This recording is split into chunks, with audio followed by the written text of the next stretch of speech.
සුවඳ දේවල්මයි කැමති. සුවඳ දේවල් වලට කැමති. මුළු ගෙදරම අපි සුවඳ කරන්න විවිධ වසීකර සුවඳ ಜಾති පාවිච්චි කරනවා. ඇඳුම් වල සමහරට දහස් ගණන් සුවඳ කුප්පි දහස් ගණන් මිල ඒවා ගෙනල්ලා ඇඟේ ගා සුවඳ ක්‍රීම් ಜಾති පෙන්නද අලව්වේ ගෑනු පුදුම හැඩ අරු අවුල ලම් පෙන්නද බෝනිකෝ ආගේ අර බැලුව අයියෝ සංසාරික හැටි පෞකාර ගතිය කර්මාන රූපව ලැබිච්චි ඔය රූපය අපිට මාරු කරන්න බෑ පුතා මොකයිලුව කර්මාන රූපව හම්බෙච්චි ඔය රූප ස්වභාවය ඕක නැති කරන්න බෑ ඔක කොහොමම තමයි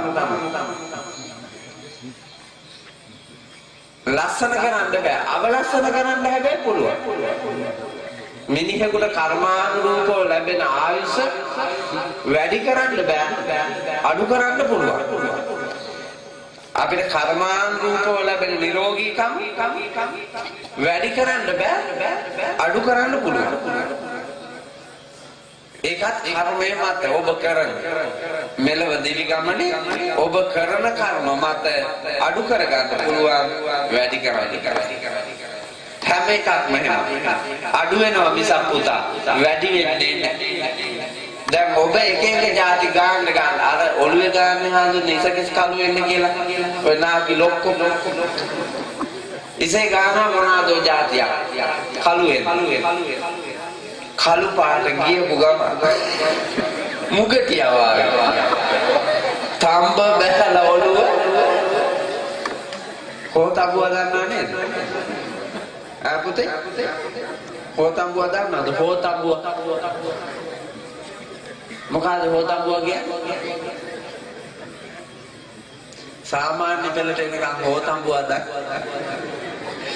මොකද්ද පුතේ අධ්‍යාපනය?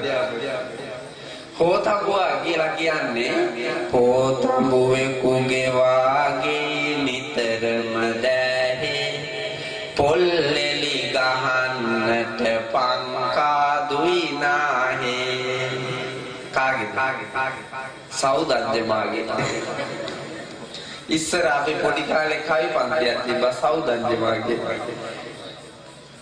සෞදන්ජමා බීලා පාරේ වැටිලා ඉන්න ලුණු බැලියක් නහය පොල්ලුල වල්ලෝ ඇස් දෙක හොතම්බුවගේ වාගේ දැන් සෞදන්ජමාගේ ඇස් දෙක අපිට මැවිලා පේන්න නම් අපි හොතම්බුව දැකලා තියෙන්නේ මේ ඉන්න එක ළමයෙක්වත් හොතම්බුව දැකලා නැත්තම් අර කවි ඇහුවට රහ විඳින්න පුළුවන් කවි ඇහුවට රස විඳින්න හොතම්බුව දැකලා නැහැ හොතම්බුව කියලා කියන්නේ මුගටි වර්ගයේ ලොකුම එක වලිගේ ගොඩාක් දිගයි අගින් උඩට ලැබිලා තියෙනවා කළු පාටයි ඇස් දෙක ලේ පාටයි තද්ද රතු පාටයි ඇස් දෙක කට දෙපැත්තේ පැහැ ගැන්වුණු රේඛා දෙකක් තියෙනවා තීව්‍ර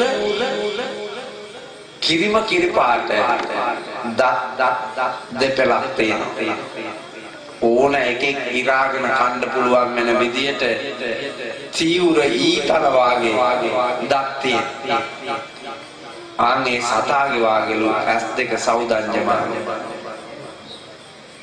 පින්නතුරි අපි ඒ තරමට ඒවට ආසා හිතලා සුවඳයි කියා දැනෙන ලස්සනයි කියලා දැනෙන එව්වා ඇගේ පතේ ගාගෙන අකාලේ මැරෙනවා දක්ෂ ගායිකාවක් මැරිලා වැටුණා හඳුන ආලේපයක් ගාලා පිටරට ගිහිල්ලා ආලේපයක් ගාලා ඒ ආලේපේ ගාලා ඉවරලා වෙලාවක් තියනවලු ඒක හොදලා දාන්න වෙලාව පහ වුණා ඒක විස වුණා.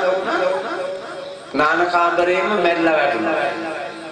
මේ මීගමුවේ ගිය අවුරුද්දේ ගෑනු කෙනෙක් ඉස්කෝල ගුරුවරියා. එවුන්දගේ උපාධිය බලන්න. රූපලාවන්‍ය ආයතනයකට ගිහිල්ලා එවුන්දගේ උපාධිය උපතියන්න. එවුන්දට තියෙන ඇති උපාධිය මොකක් හරි එහෙම. ඒක උපතියන්න ගිහිල්ලා මැරිලා ගියා. පින්නතුනි අපි හරි සෝබන දේවල් වලට කැමති. සුවඳ වින්දනය කරන්නේ ආන්ගේ සෝබනේ තුන. අපි නාලා පිරිසිදුව හිටියන අය අලුතෙන් සුවඳක් ඕනේ. හිත පිරිසිදුයි නම්, ගත පිරිසිදුයි නම් අපි ගඳ නැහැ. කුණු වෙන ටික හොදන්න ඕන. හොදන්න නැතුව හිටියොත් ගඳ. කුණු ගොඩක් නැපත. මේ ජීවිතය කියලා කියන්නේ කුණු ගොඩක්. තේරෙන්නේ නැතුව. කුණු එළියට වැක්කිරෙන දොරවල් තියෙනවා 9. මොනවාද දොරවල් 9? ඇස්සිල් 2යි, නාස්සිල් 2යි, කන්හිල් 2යි, කට. බෙල්ලෙන් උඩ 7යි. තව ඉනෙන් පහළ තියෙනවා 2ක්. ගන්ධම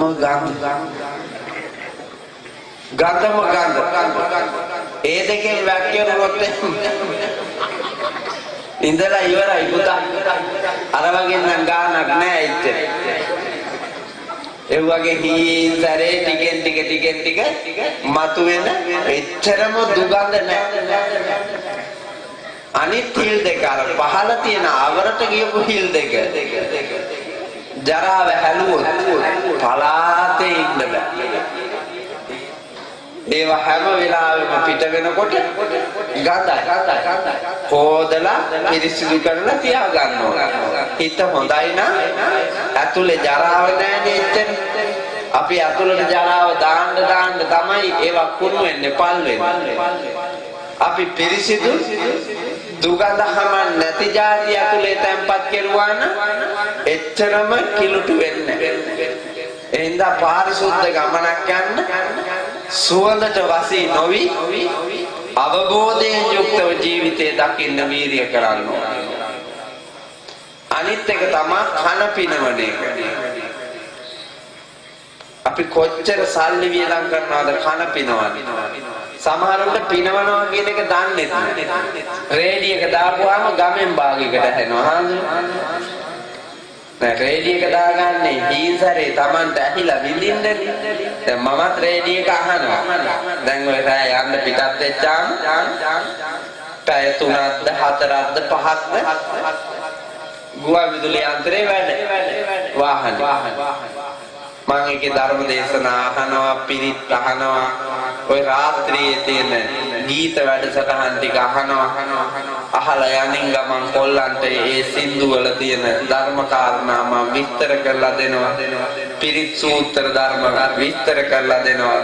හාමුදුරුවෝ දේශනා කරන ධර්ම දේශනාවල් අහගෙන ගිහිල්ලා කොල්ලන්ට තේරෙන්නේ නැති කැලි මං ආපිට කියනවා. අපි නිදි වරාගෙන ගමන යනකම් ගුවන් විදුලිය අහනවා. හැබැයි කාටවත් බාධාවක් වෙන්න ජනේලයක්වත් ඇරලා පිටක සද්දය ඇහෙන්න අපි තියන්නේ.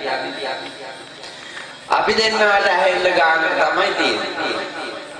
ඔය සමහර යුද හමුදාවේ කොල්ලෝ ගමට ආපුවා පුතා එකෙක් ඇති මුළු ගමට. ඒක අරගෙන ආපුවාර බෆල් ටිකයි සෙට් එකයි දාපුවම ගමම හෙල්ලෙනවා. ඒ තරම් අප්පලයි නෝකුතා. උදා විතරක් නෙමෙයි. මං කිව්වා ඒ අතරේ එවුන් ඉන්න කුලප්පුව වැඩි එවුන්. ඒ සල්ලි තියනවනේ මුගේ තරමට වඩා. උගේ තරමට වඩා සල්ලි. අවුරුදු ගානක් විශ්වවිද්‍යාලේ ඉඳලා තැම්බිලා පැහිලා එළියට ආවම රුපියල් 30000යි හම්බෙන්නේ. ඒකත් එක්කම ඉස්කෝලේ ගිහලා මග නතර වෙච්ච මේ 60000යි. ඊට පස්සේ දැන් මෝ එයාට දැන් රංගපාන්නත් බැහැ. රංගපාලා පෙන්නන. කාටද උදාපාඩ? කාටද නින්දා? කාටද අප්‍රසාදේ? කාටද අගෞරවය? Tamanට තේරෙන්නේ නැහැ නිමට වැඩක් මම කරන්නේ කියලා. ඒක තමයි මං කියව මෝඩයා කියන්නේ. ඒ කරන වැඩේ නිසාරු හානිකර නොගැලපෙන ක්‍රියාවක් කියලා දකින්න නුවණ නැතිකමනේ මෝඩකම කියන්නේ. නොදකීම. දැකීම හොඳයි. යහපත්ව දැකීම හොඳයි. ඉතින් කන පිනවන්න ඕන. හැබැයි විතරාගීව කන පිනවන්න. විකසිත පෙම් පොකුරු පියුම් ඔබේ පායට පොඩි වී ගියාදෙන් පතිකුලයට අද මට පිටු පායන්න මගේ සොඳුරු ලඳුනේ මගේ සොඳුරු ලඳුනේ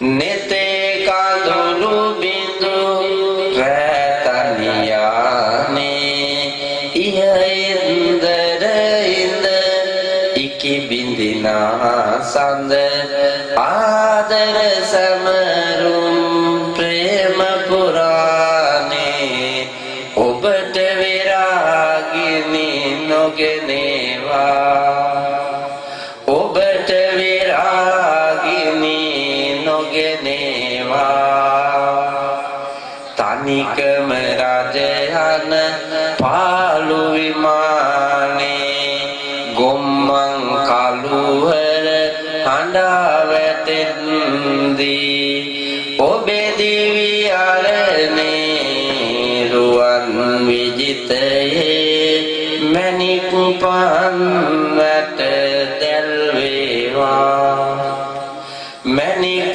පන් වැට දැල් වේවා විකසිත පෙම් පොකුරු පියුම් ඔබේ පායට පොඩි වී ගියාදෙන් පතිකුලයට අද මට පිටු පායන්න මගේ සොඳුරු ලඳුනේ මගේ සොඳුරු ලඳුනේ බරක් එල්ලි වෙනකන් ඇව්වා කියන හඳුන්නේ හැන්සින්දු එල්ලි වෙනකන් පිරිත වාගේ පිරිත් සූත්‍රයක් වාගේ